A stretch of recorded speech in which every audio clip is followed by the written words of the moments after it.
Ceci est un cauchemar éveillé. Essayez donc pas d'en sortir. Je maîtrise à présent l'angoisse et l'épouvante. Je peux vous noyer sous des vagues de glauque et de gore. Nous allons voyager ensemble au sein même des atrocités. Bienvenue dans les récits nécrosés. Fin de soirée. Vous le connaissez aussi bien que moi. Vous êtes chez vous, seul. Le film à la télé vient de se terminer. Et vous regrettez pour la énième fois d'avoir passé votre soirée devant le petit écran au lieu de continuer votre livre. Il fait nuit dehors, depuis maintenant un bon bout de temps. Les jours ont bien raccourci. Vous bâillez. Déjà 23h30 ? Décidément, il faut vraiment qu'ils arrêtent avec toutes ces pubs. Le film ne durerait que 2 heures. Vous éteignez la télévision, oubliant que cela vous plongerait dans le noir complet. La pluie tambourine sur la toiture. Le tic-tac de l'horloge résonne dans toute la maison, vous rappelant votre solitude et votre vulnérabilité. Un frisson vous parcourt l'échine, tandis que vous avancez vers l'interrupteur, les bras tendus afin de ne rien heurter, la lumière apparaît, vous éblouissant quelque peu. Vous vous sentez rassuré. Qu'est-ce que je suis stupide à m'effrayer pour un rien ? À croire que je n'ai pas évolué depuis mon enfance et qu'une partie de moi croit encore aux méchants monstres qui se cachent dans le noir. Vous regardez par la fenêtre de votre salon ce qui se passe à l'extérieur. La tempête, toujours.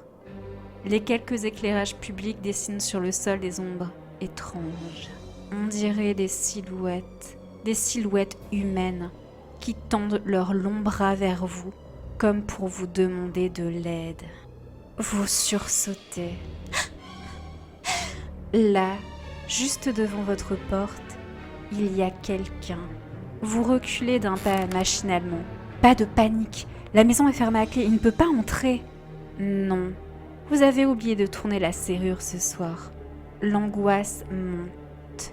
Vous essayez de vous rassurer. Il n'est peut-être pas méchant.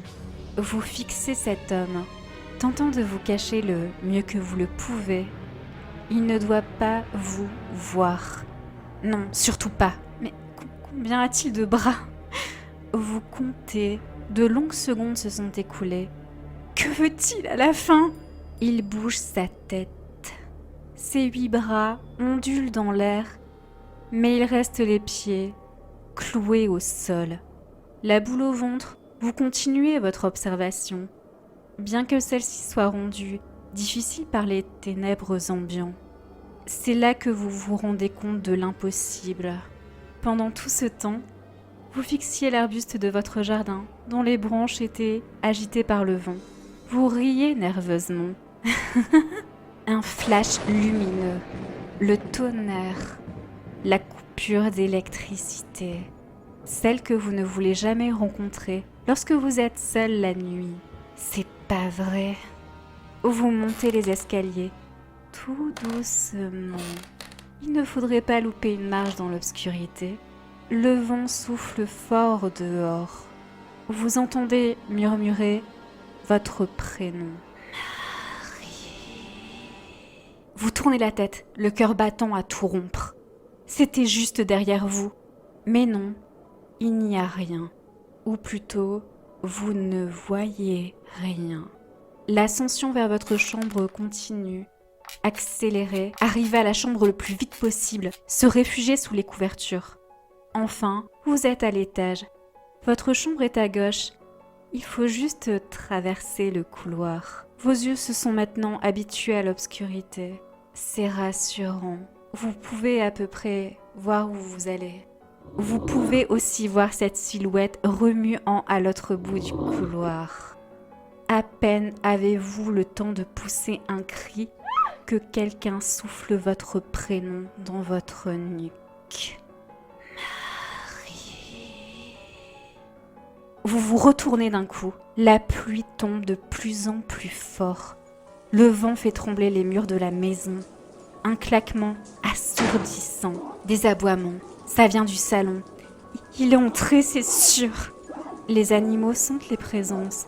Vous ne pourrez pas dormir en sachant cette chose chez vous. Il faut descendre.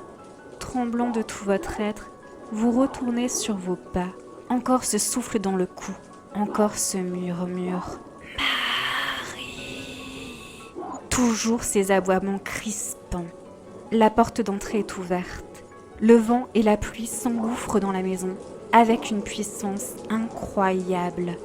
Vous regardez vite dehors, sans rien remarquer de spécial. L'arbuste remue violemment.